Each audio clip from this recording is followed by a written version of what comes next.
Yo, Yo, how's it going? pretty good. How are you doing today? Doing all right. Appreciate you asking. Go ahead and introduce yourself. Where are you from? And your name? My name is Rhino. My real name is Nesher. I'm 22 years old and I'm from Atlanta.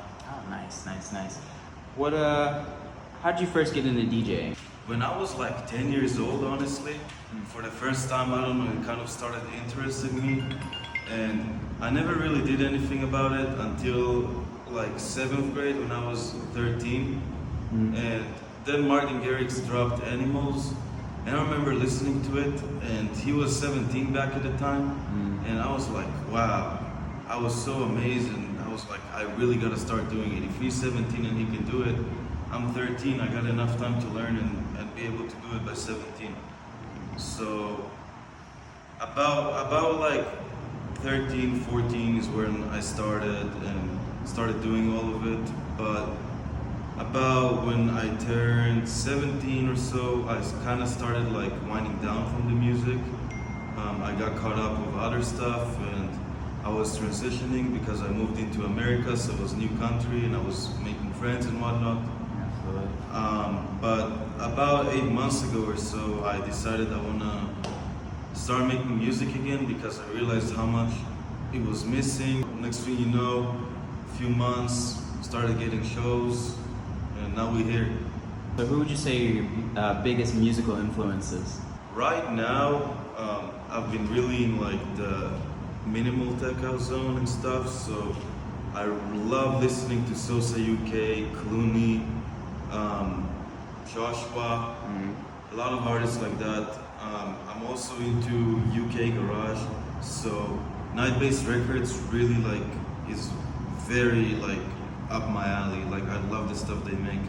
Honestly, I mean I'm not really supposed to talk about it, but I do have a track with two of my other guys, Joey Friends and Silvertone. We submitted it to Nightbase. Hopefully we're gonna be able to sign it, so fingers crossed. Absolutely, fingers crossed. We wish you the best of luck. Absolutely. Thank you. What sort of equipment setup do you use, and why do you prefer it? So I personally use FL Studio for production, and I prefer it because when I first got into music, I saw that that was like what the producers that I looked up to back in the day were using, like Oliver Heldens and Martin Garrix. Those were like my two biggest inspirations back then. Yeah. So yeah, I kind of started that, and like it seemed more friendly and everything, and I started getting along with it. So I was like, I'm not gonna replace anything. How can you describe your style or approach to DJing? It's a good question. I would say that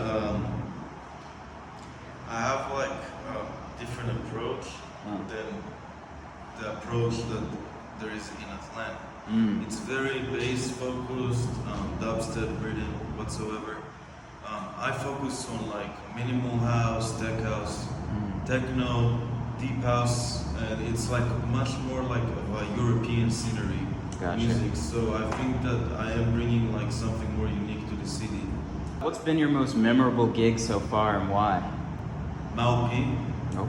I opened for Malpi with my boy Joey Friends. Oh shit. It was 2 days after my 22nd birthday. Wow. And Malpi is an artist that I really look up to. I used to listen to him back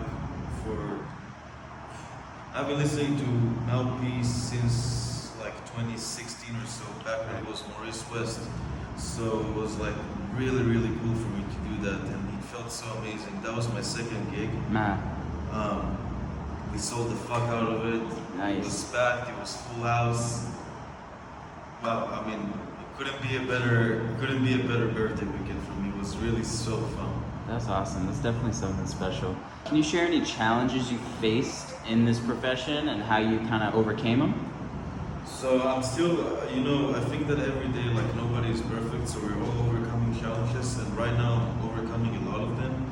The biggest one is, trying to gain more recognition in the city, especially when the music I play is not too big. Like it's kind of hard to to find spots where people would be interested in listening to it, and even if there is, so it's really tough to get to like the big places that play it because they really stick to like few local artists. Well, everybody's got challenges at the end of the day, but the best part is that you're keeping going. You filmed a banging set, so we definitely appreciate that.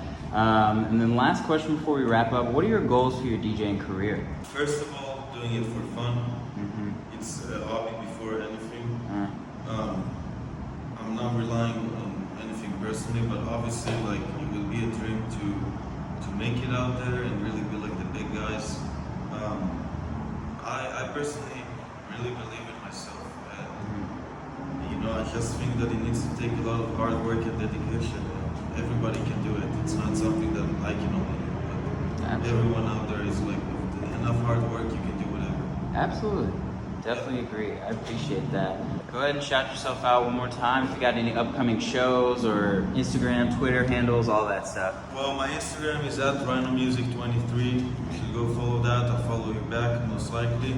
I got an upcoming show on September 2nd. It's called House of Music, I believe. It's in Underground. It's gonna be from 8 p.m. to 1 a.m. Yeah, if you like house music, you should totally come. It's gonna be a nice little bender.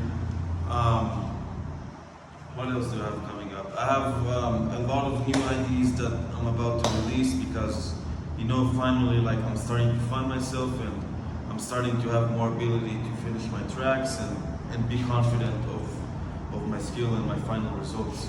Another thing is, could possibly have a silent disco in Imagine. I don't know yet. Okay. Stay tuned for that if you decide to follow my Instagram. Absolutely. Well, we appreciate it. Rock and set. Thank you so much. Absolutely. Thanks I for had a being lot here. of fun. Yeah.